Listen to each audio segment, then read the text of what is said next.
मला माहिती आहे तुझी फरफट होतीये, तू भरडला जातोयस. पण आता नाही होणार. आता सगळं काही नीटच होणार आहे अगदी तुझ्या मनाप्रमाणे. तुला वाटत असेल तू इतका अडचणीत आहेस, तरी मी असं का बोलतोय, हो ना? आता माझं बोलणं आहे ना, ते अगदी शांत चित्ताने ऐक. तुला सगळी उत्तरं मिळतील. कारण खरंच होणार आहे सगळं नीट. चिंता करू नकोस. चिंता तुझ्या नकळत तुला जिवंत जाळते, पण तरीही तू तिलाच उगाच कवटाळतोस.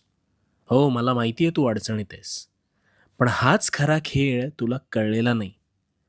अरे दगडालाही देवत्व प्राप्त व्हायला अनेक घाव सोसावे लागतात, तेव्हा कुठे त्यातून मूर्ती साकार होते.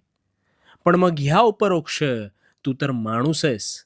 मग तुला सुद्धा या अवघड गोष्टींना सामोरं जावं लागलं म्हणून वाईट वाटून घेऊ नकोस. हिरा आहे ना, हिरा हा अनेक घाव सोसतो तेव्हा कुठे त्याला किंमत प्राप्त होते.